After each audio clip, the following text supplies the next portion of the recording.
Nós estamos estudando o livro de Daniel, a biografia de Daniel, e na semana passada nos debruçamos a estudar o capítulo 1.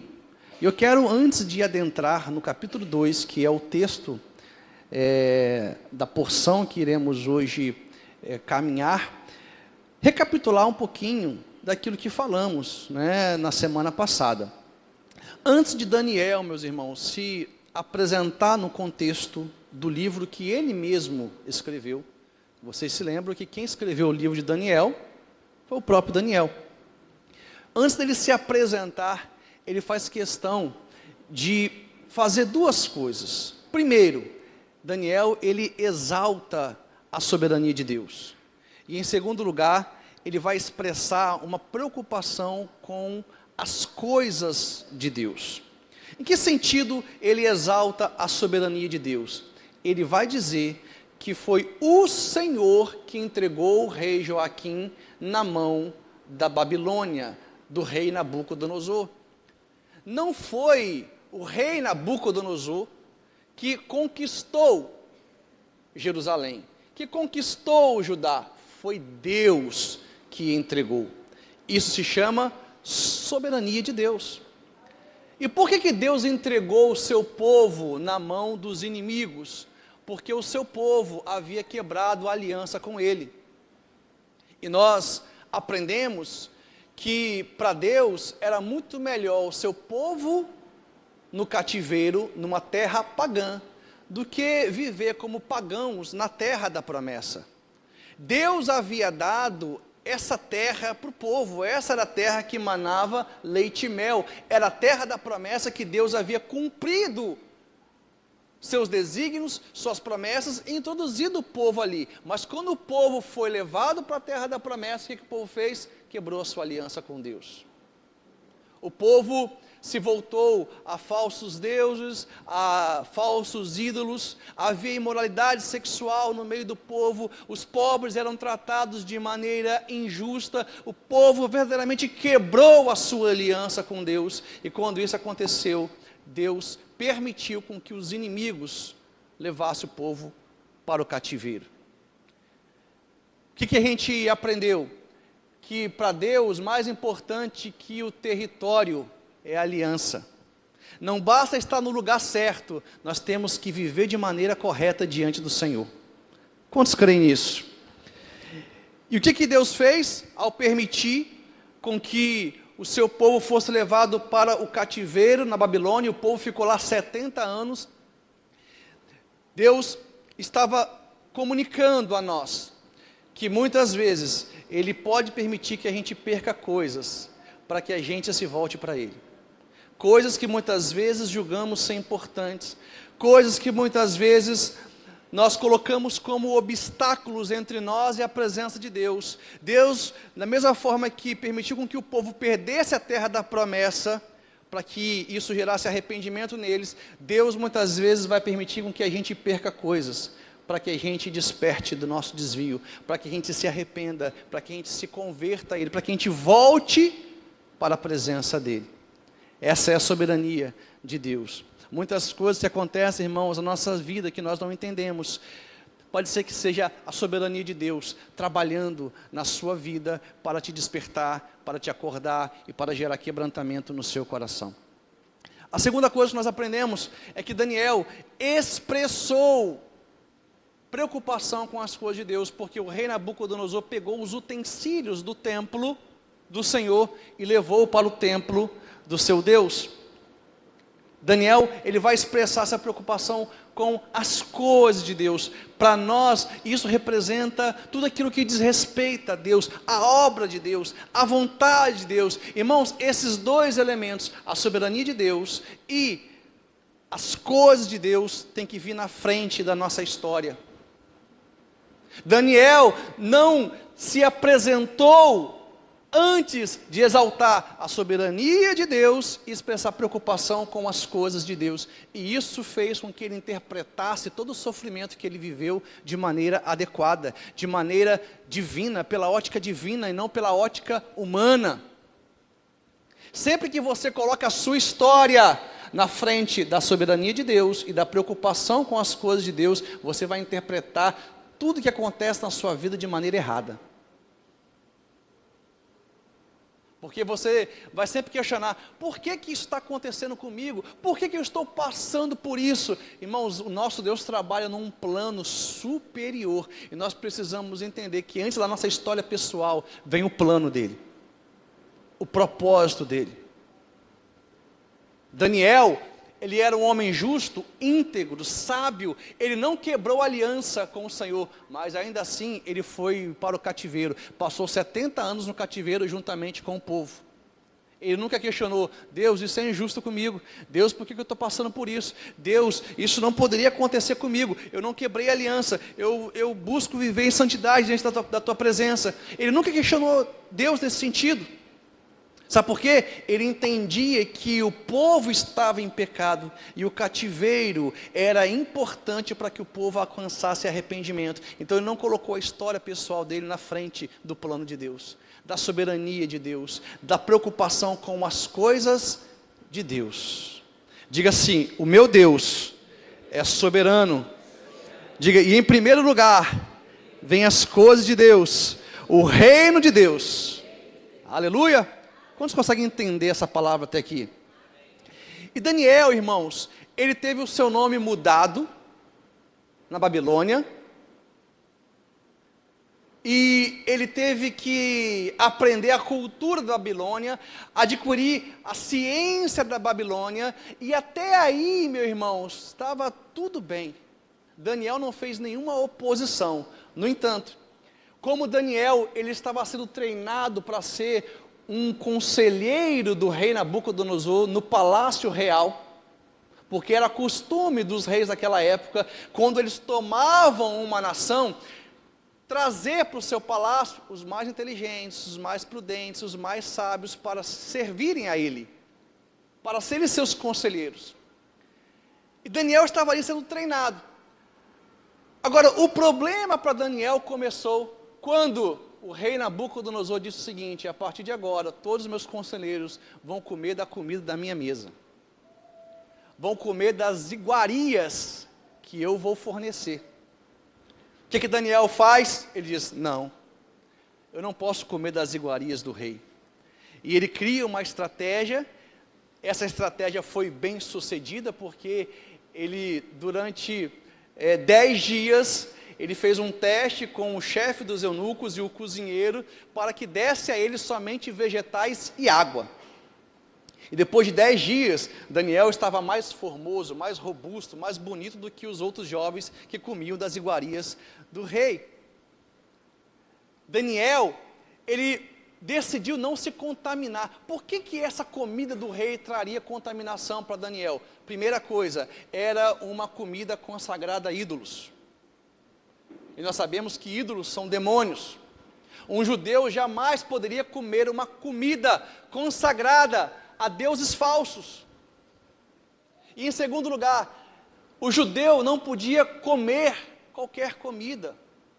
Não era carne de qualquer animal que ele poderia comer, por exemplo, porco, o judeu não poderia comer. E se fosse uma carne permitida, todo o sangue tinha que ser tirado daquela carne, aspergido daquela carne, retirado daquela carne, e aí sim o judeu poderia comer. Então, Daniel, enquanto judeu, ele se abstém da comida do rei. E isso, irmãos, trazendo para o nosso contexto, fala da gente se abster da comida que o mundo nos oferece. Porque você sempre se torna servo daquele de quem você come na mesa. Se você come a comida que o diabo dá, você se torna servo dele. Se você come da comida que Deus dá, você se torna servo de Deus. Você sempre vai servir o dono da mesa que você come. Sabe, irmãos, Daniel, ele entendia que ele iria se tornar aquilo que ele comia. E isso é uma verdade, irmãos. Você sempre vai se tornar aquilo que você come. Eu não estou falando de comida física. eu estou falando de comida espiritual. Se você come a comida que o mundo dá, daqui a pouco você está com a aparência do mundo. Se você come das migalhas de Satanás, do alimento de Satanás, daqui a pouco você está com a aparência do mal.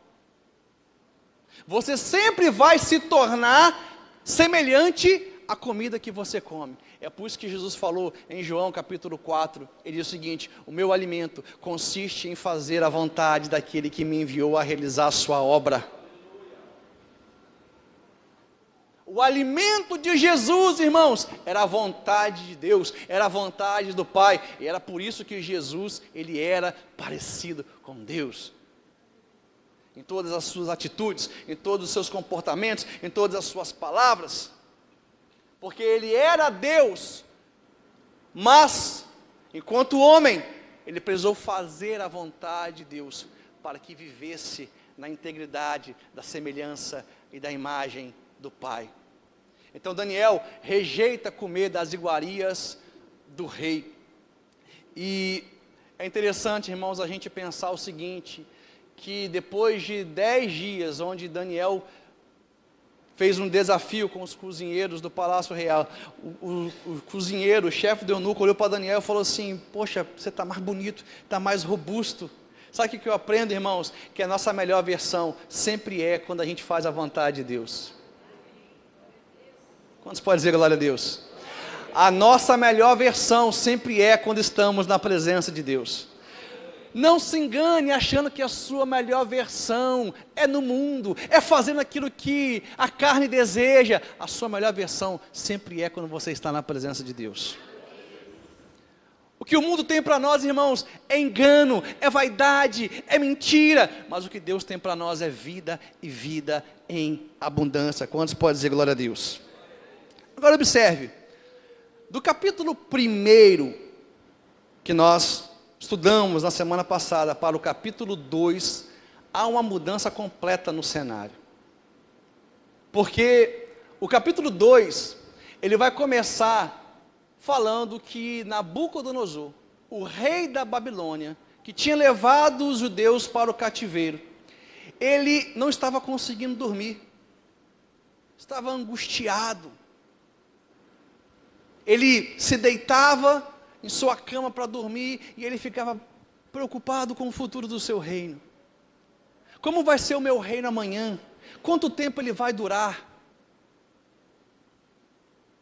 Inimigos se levantarão contra o meu reino.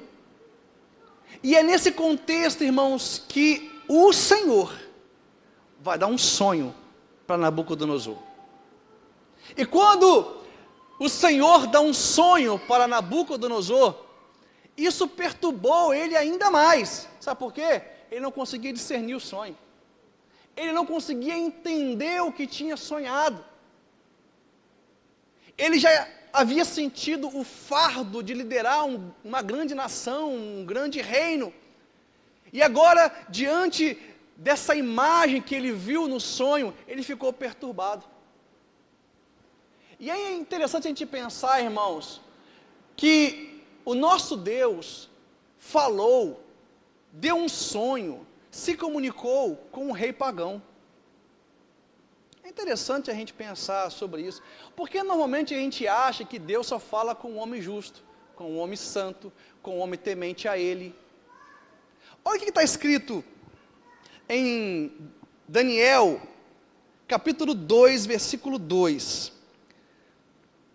Daniel, capítulo 2, versículo 2. Então o rei mandou chamar os magos, os encantadores, os feiticeiros e os caldeus, para que lhe dissesse o que ele havia sonhado.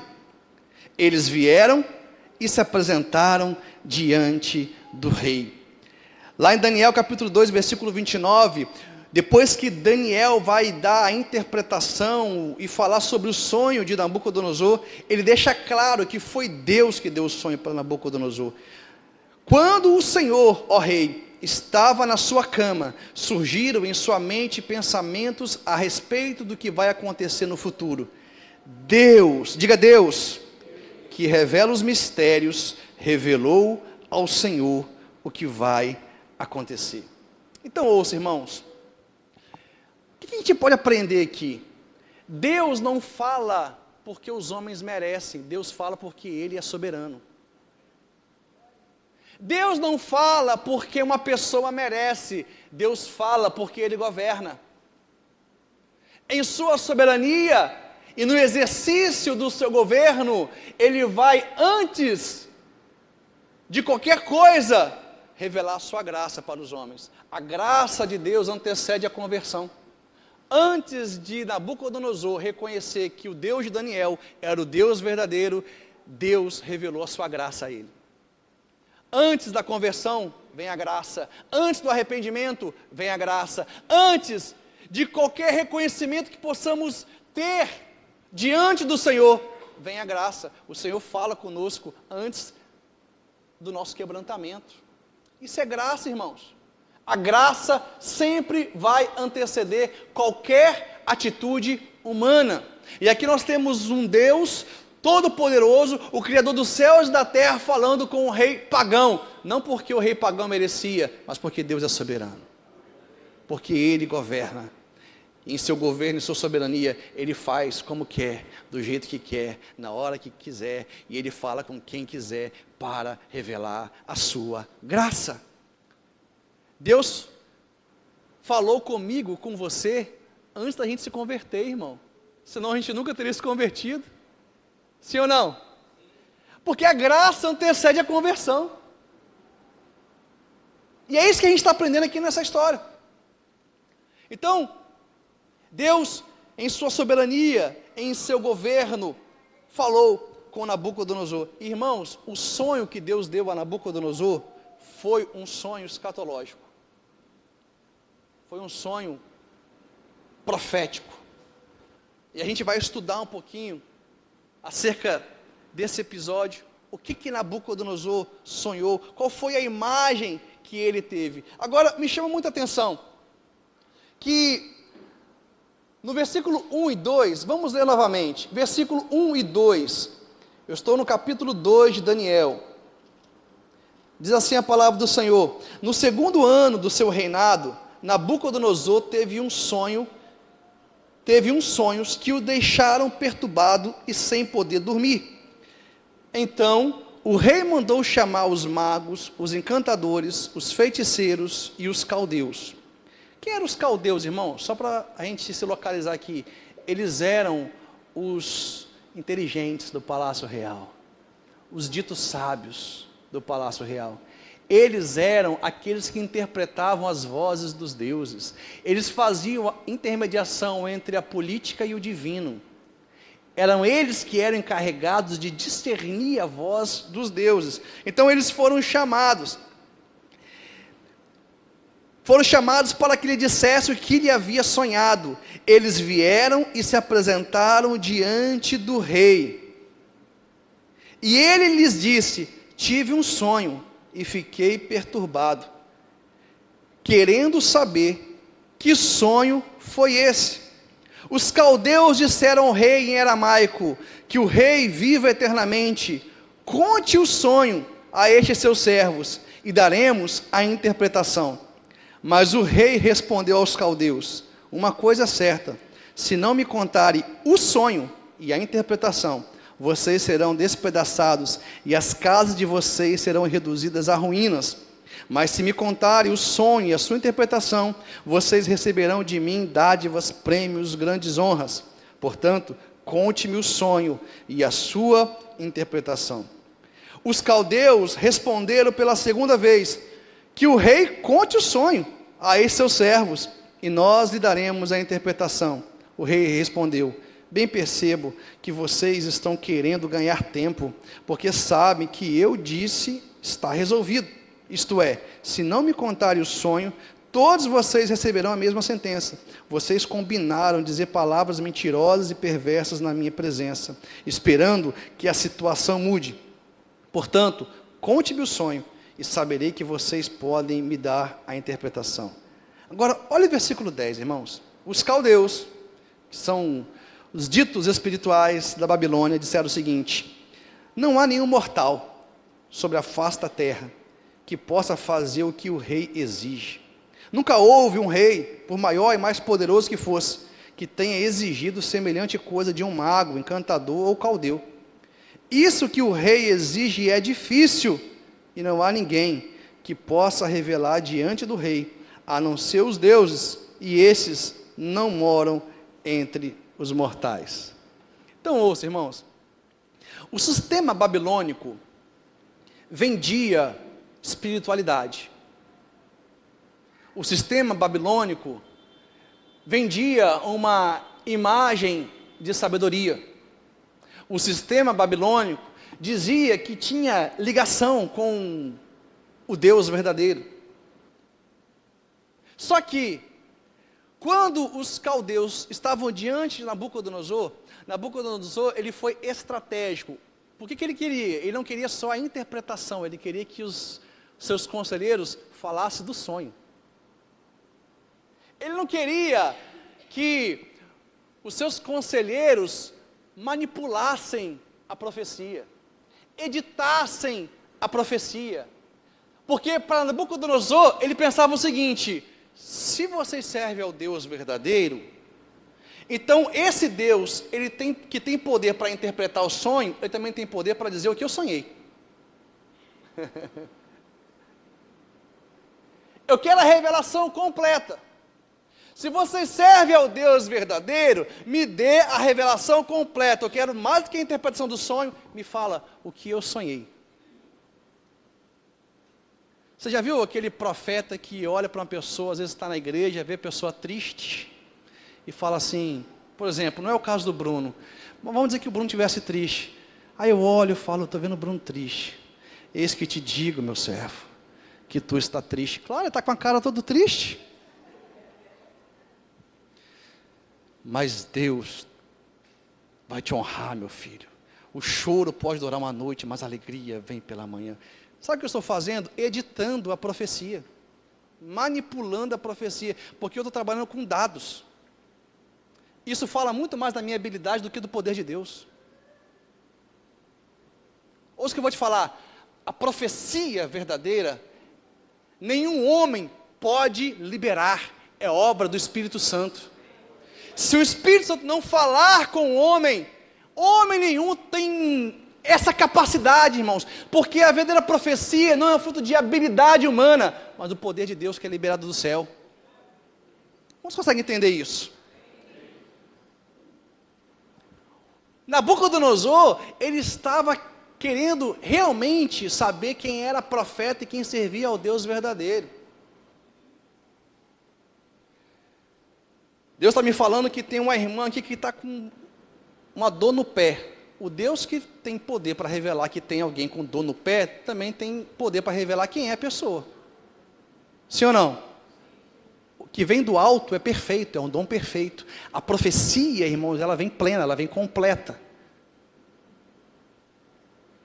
Como você consegue entender isso? Agora, sabe o que me chama a atenção? Deus não repreendeu Nabucodonosor, pelo contrário, ele cumpriu a exigência de Nabucodonosor, e ele vai revelar a Daniel a interpretação e o sonho.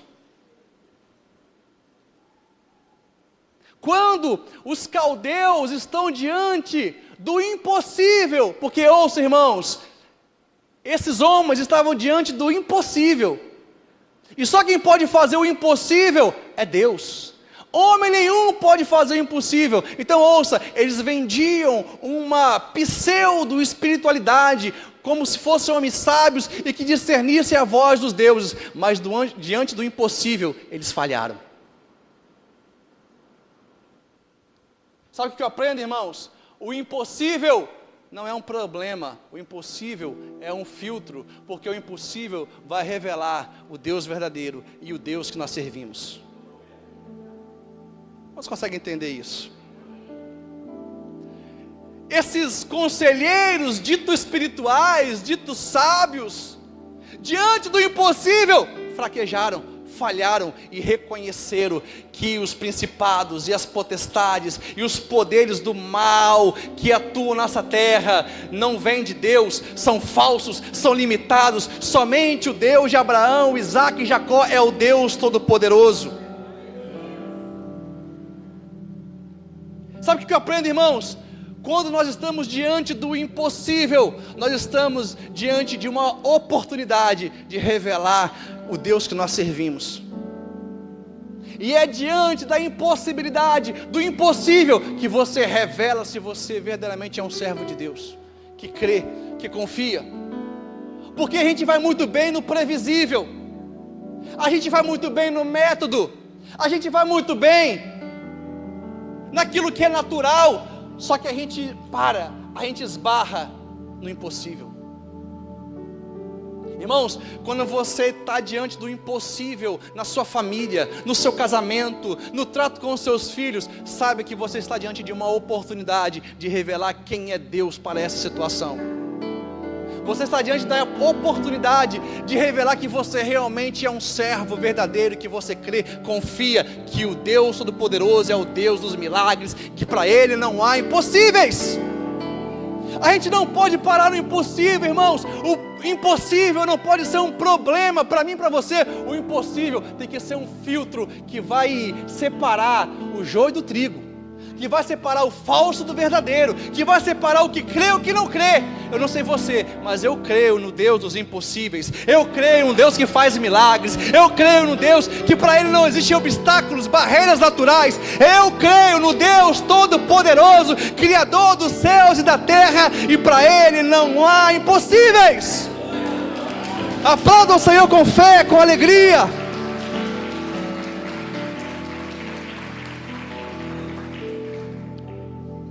É o impossível, irmãos, que vai revelar o Deus que cremos. Às vezes você está diante de uma enfermidade, você está diante de uma oportunidade para revelar o Deus dos impossíveis. Às vezes está diante de uma escassez financeira. Ei, ouça o que eu vou te falar. Você está diante de uma oportunidade para você revelar o Deus que você serve, o Deus que você crê. Porque não há impossíveis para Deus. Irmãos, nós precisamos entrar nesse nível de fé. Nós precisamos entrar nesse nível de confiança em Deus. O impossível não pode nos parar. Eu me lembro, irmão, de uma situação que eu vivi. Já contei isso para os irmãos aqui na igreja. Eu e Virgínia estávamos com a Vitória no hospital, à beira da morte. Ela tinha acabado de nascer. Os médicos não sabiam o que ela tinha. A Vitória nasceu e ela ficou 21 dias na UTI. Até hoje nós não temos um diagnóstico do que aconteceu com a Vitória. Ela não conseguia respirar, o pulmão não estava formado. Os médicos não sabiam por que o pulmão não estava formado. Só que nós estávamos ali, irmãos, na expectativa de que para Deus não há impossíveis. Eu fiz uma oração, eu falei: Senhor, seja feita a sua vontade, mas eu creio que o Senhor tem poder para curar a minha filha. Eu vou continuar te servindo, te adorando, mas eu sei que o Senhor tem poder para curar a minha filha. Nós estávamos dentro do UTI, nós saímos de lá porque os médicos nos tiraram. Os aparelhos começaram a apitar. Os médicos foram no sistema manual para ajudar ela a respirar. E foi nessa hora que nós saímos e nós oramos ali fora, no hall do hospital. Irmãos, deu mais ou menos 5 minutos. Os médicos nos chamaram: pode entrar. Não sei o que aconteceu, mas ela está bem. 2 dias depois, irmãos, a Vitória estava conosco em casa e ela está bem até hoje. E não passa mal não, tá? E não passa mal. Nem gripe pega, né? É impressionante.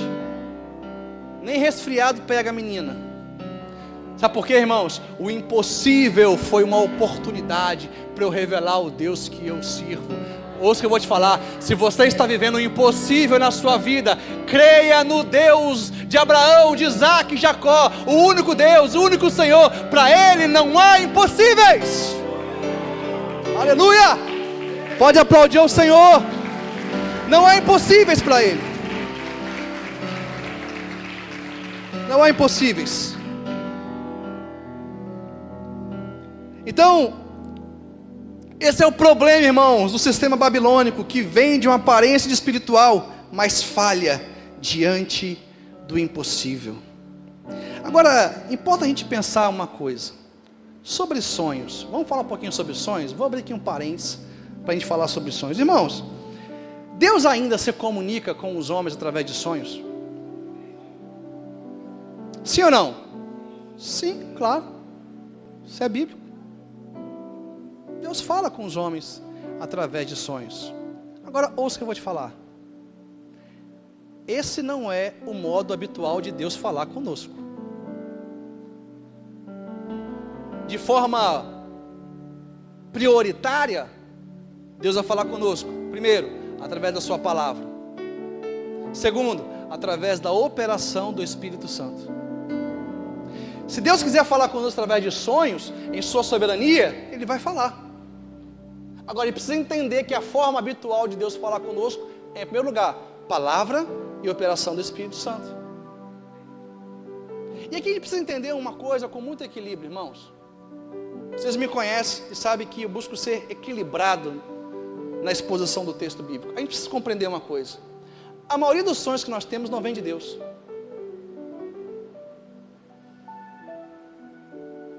A maioria das coisas que você sonha não tem nenhuma relação com algo espiritual. Como que funciona essa questão dos sonhos? Primeira coisa, o seu inconsciente gera sonhos. Normalmente, aquilo que você alimenta a sua alma durante o dia, vai se revelar à noite através de sonhos.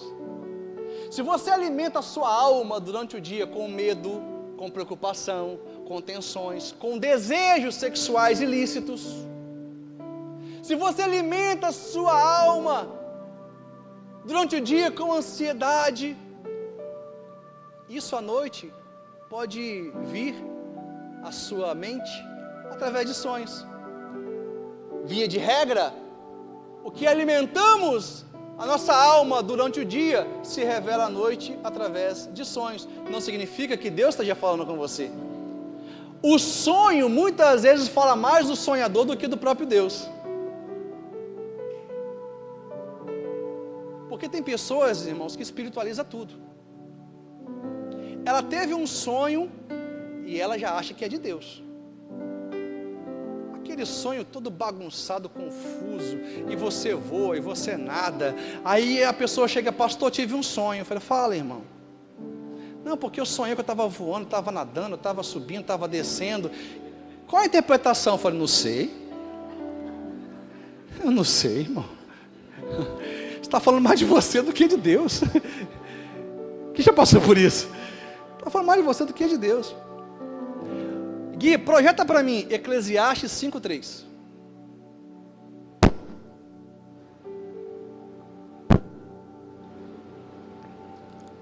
O que está escrito aí, igreja? Porque das muitas vem o quê? Às vezes está preocupado, ansioso. Às vezes você está angustiado. Das muitas preocupações vem. Aí você está o dia inteiro pensando naquilo, pensamento acelerado, alma cansada, você está, sabe, um turbilhão de situações acontecendo dentro de você, uma guerra. Aí você sonha com aquilo. Das muitas preocupações vem os sonhos. O inconsciente, irmãos, gera também sonhos, produz também sonhos. E a gente não pode espiritualizar tudo. É perigoso espiritualizar tudo, da mesma forma que é perigoso ignorar a voz de Deus, ser um cético. Tem pessoas também que não creem em nada. Esse é o cético, é o ateu, não crê no espiritual. São dois extremos que a gente tem que tomar cuidado. Nós precisamos ser equilibrados. A nossa fé tem que ser equilibrada, porque a operação da nossa fé é através de um culto racional. Amém, irmãos? Então, primeira coisa, o inconsciente gera sonhos. Agora, influências malignas também podem gerar sonhos. Jeremias 23:25, projeto por favor, Gui.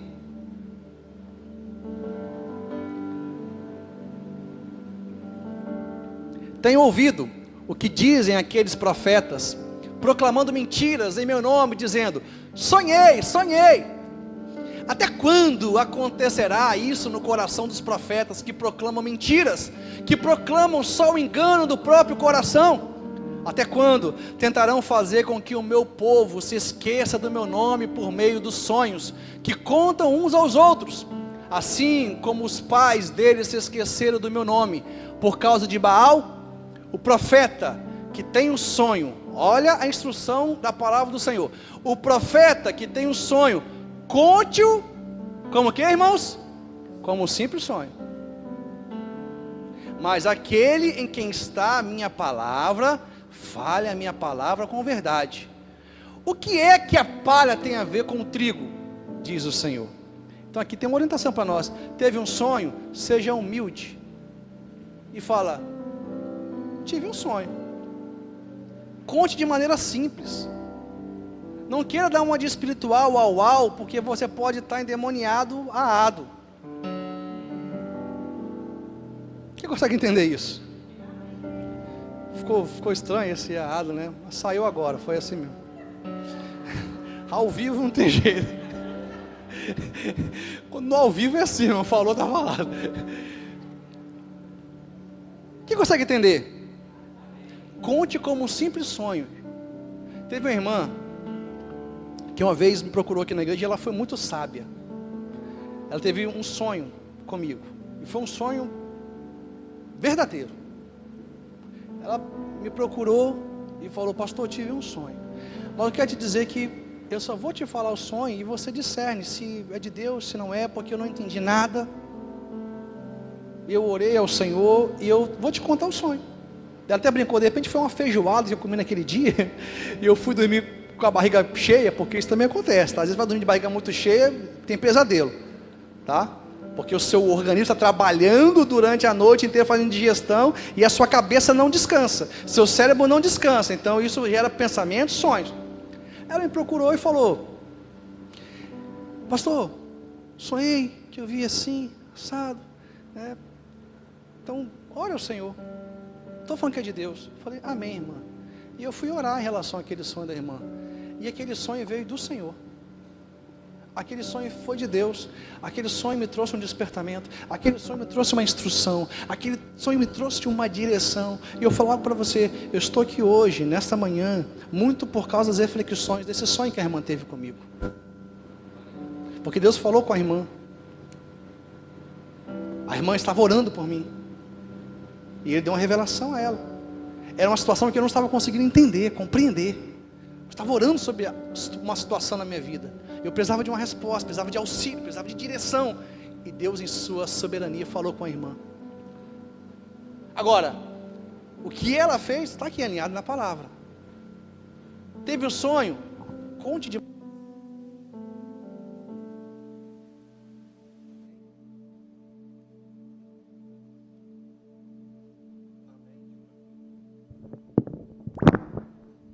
Oi, amém.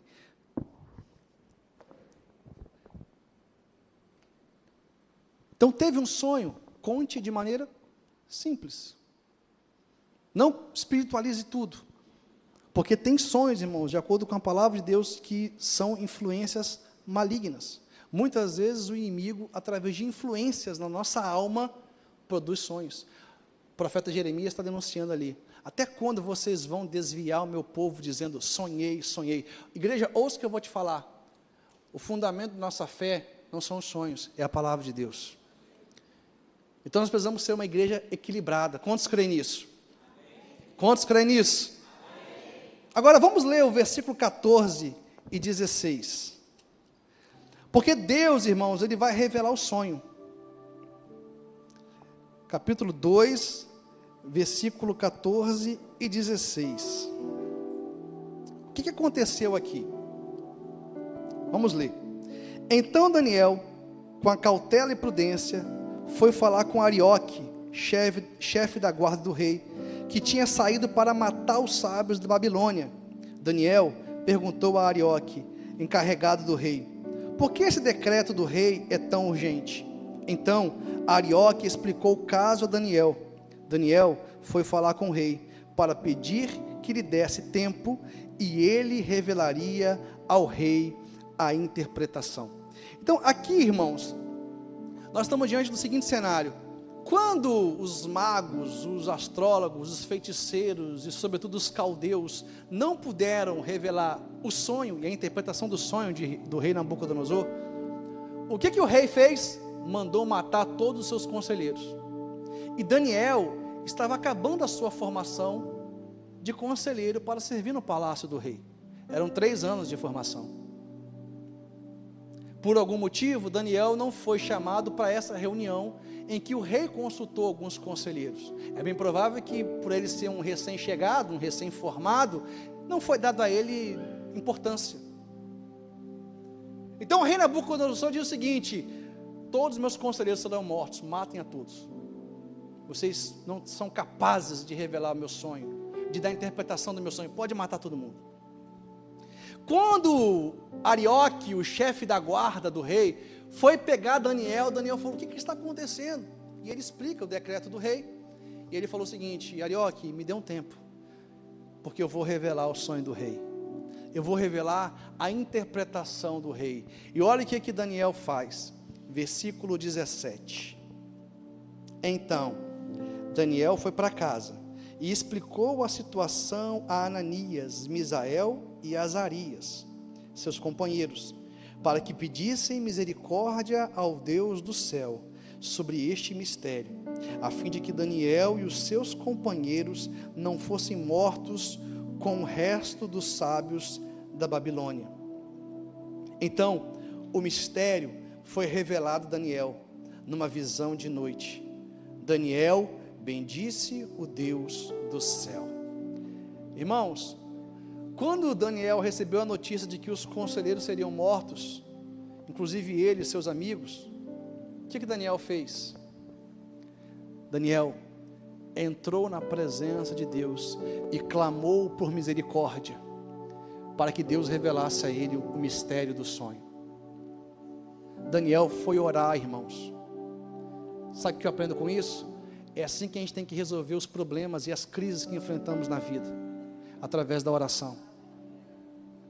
Normalmente, quando a gente tem um problema, a gente procura A, B, C e D, mas nunca procura o Deus Todo-Poderoso.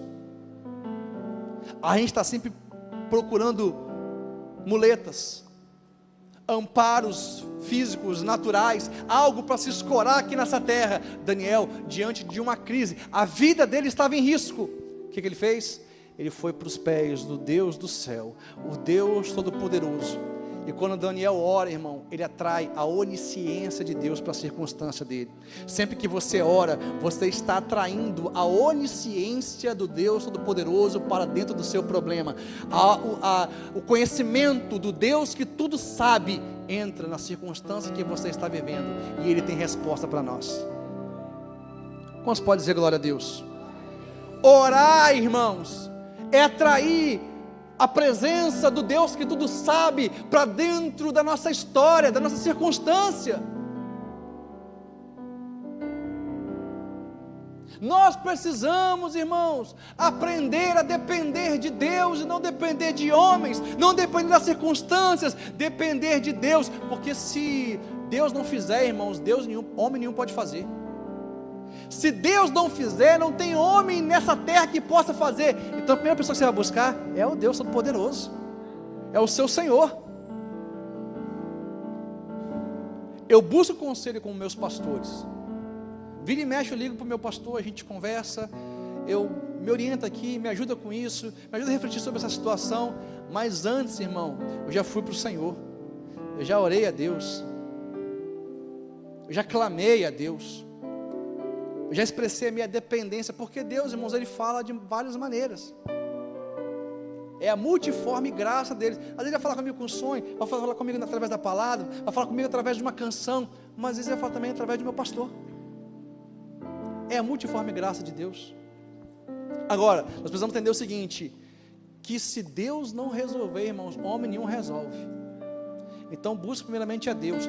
Pare de depender de homens, pare de depender das circunstâncias, dependa do teu Deus. Atraia o conhecimento do Deus que tudo sabe. Se Ele tudo sabe, é Ele que tem que estar com você nessa circunstância.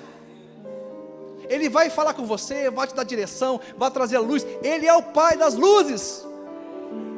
Ele vai trazer clareza, discernimento, aquilo que você não está conseguindo entender, Deus vai te dar entendimento, mas tem que fazer como Daniel.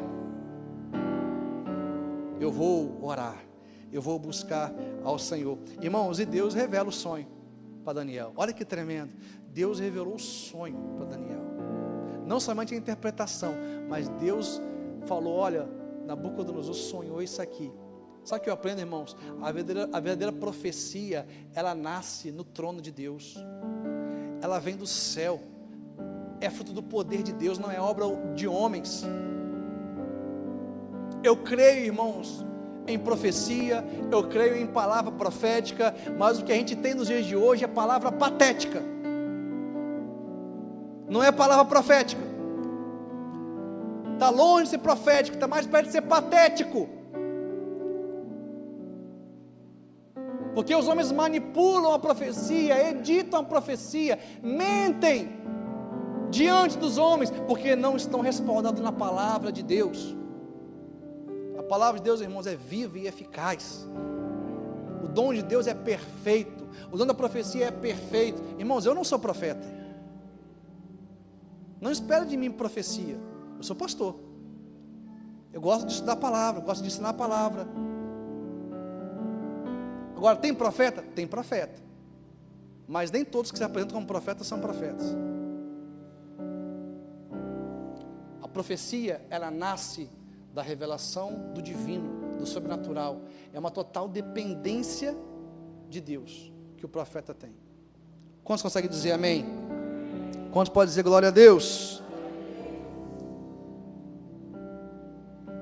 Então, Deus revela a Daniel o sonho, versículo 36,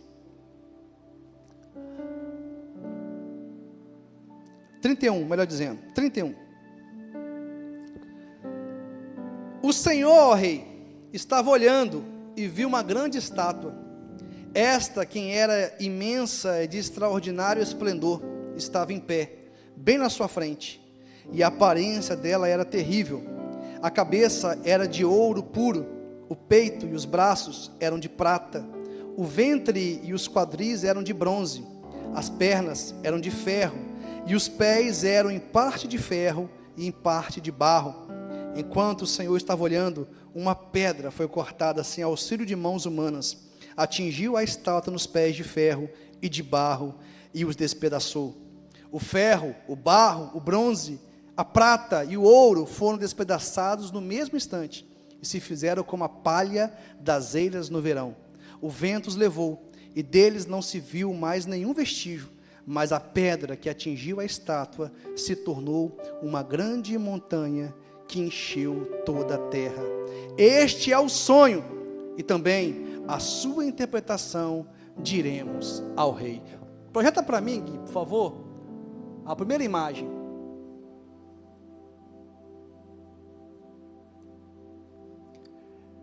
Esse foi o sonho de Nabucodonosor. Eu fiz essa imagem aqui, gente, no chat GPT, tá? O pago, tá? O de graça não fica bom, não. Tem que pagar, tem jeito não. Me senti um design fazendo essa arte aqui. Eu fui dando os textos bíblicos, ele fez essa imagem aqui para mim. Esse aqui, irmãos, foi o sonho do rei Nabucodonosor. Daniel revelou uma estátua que tinha cabeça de ouro, os braços e o peitoril de prata, o ventre e o quadril de bronze, as pernas de ferro e os pés tinham uma mistura, pouco de ferro com um pouco de barro. Essa foi a revelação. E essa imagem, irmãos, que Deus deu ao rei Nabucodonosor, é uma imagem profética. Ele tem um significado escatológico profundo, mas que pelo tempo a gente vai falar só domingo que vem. Amém? Para você voltar domingo que vem e a gente adentrar, né, no estudo escatológico dessa imagem. Eu só quero falar algo para você. O que a gente vai aprender aqui é algo para os nossos dias.